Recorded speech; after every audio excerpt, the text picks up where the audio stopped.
तो फ्रेंड्स, आज हम बाबर के बारे में बताएंगे।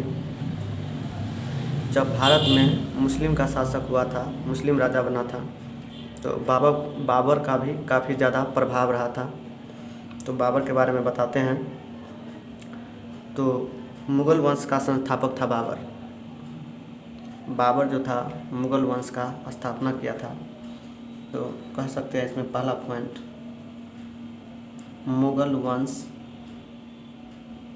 मुग़ल वंश का संस्थापक बाबर था। मुग़ल वंश का संस्थापक बाबर था। बाबर का जो जन्म हुआ था, फरवरी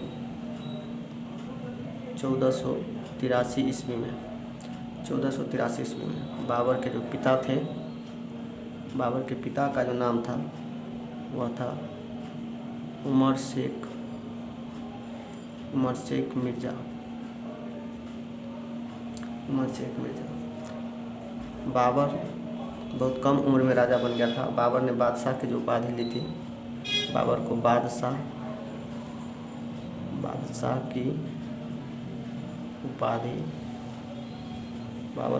की उपाधि मिली थी, वो मिली थी 1507 ईस्वी में। बाबर के कुल मिलाकर 4 पुत्र थे, और बाबर के चारों पुत्र का जो नाम था, एक था उसमें हुमायूं, दूसरा का नाम था कामरान, तीसरा था अस्करी, और चौथा था हिंदाल।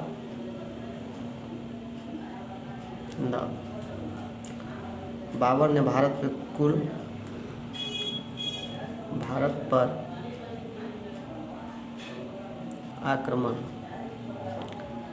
भारत पर आक्रमण 5 बार किया था।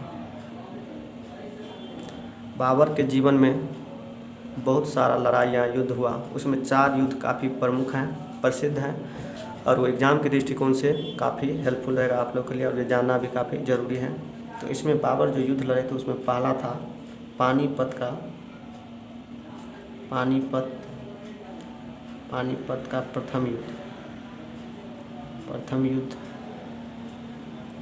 पानीपत का प्रथम युद्ध जो हुआ था, ये हुआ था 21 अप्रैल 1526 ईस्वी को। 21 अप्रैल 1526 ईस्वी को, और ये युद्ध हुआ था इब्राहिम लोदी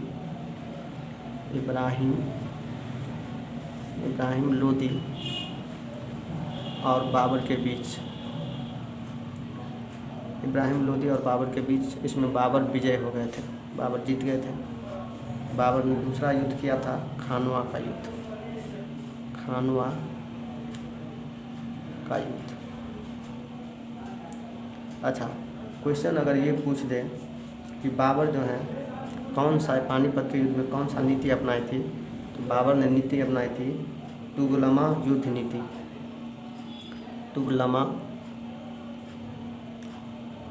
नीति। युद्ध लड़ने के लिए युद्ध नीति किया जाता है, ताकि युद्ध को जीता जा सके। बहुत सारे ऐसे युद्ध है जिसमें सेना कम रहता था, लेकिन अच्छा युद्ध नीति के कारण युद्ध को जीत लिया जाता था। उसी तरह से यहाँ पे पानीपत का जो प्रथम युद्ध हुआ था, उसमें तुगलमा युद्ध नीति किया था, और इसमें बाबर ने पहली बार तोप का प्रयोग किया था। तोप खाने का प्रयोग किया था बाबर ने। खानवा का जो युद्ध हुआ था, ये हुआ था 17 मार्च 1527। 17 मार्च 1527 को हुआ था, और ये युद्ध हुआ था राणा सांगा और बाबर के बीच हुआ था। इसमें भी बाबर जीत गया था। तीसरा युद्ध लड़ा था बाबर चंदेरी का युद्ध।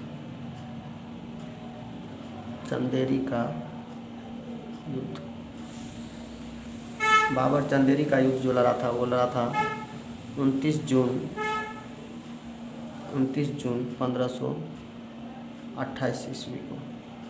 29 जून 1528 इसमें मेदिनी राय और बाबर के बीच युद्ध हुआ था, और इसमें भी बाबर जीत गया था। बाबर ने अपने जीवन में बहुत सारा युद्ध किया, और बहुत सारे युद्ध में उसको विजय प्राप्त हुआ। चौथा युद्ध हुआ था घाघरा का युद्ध,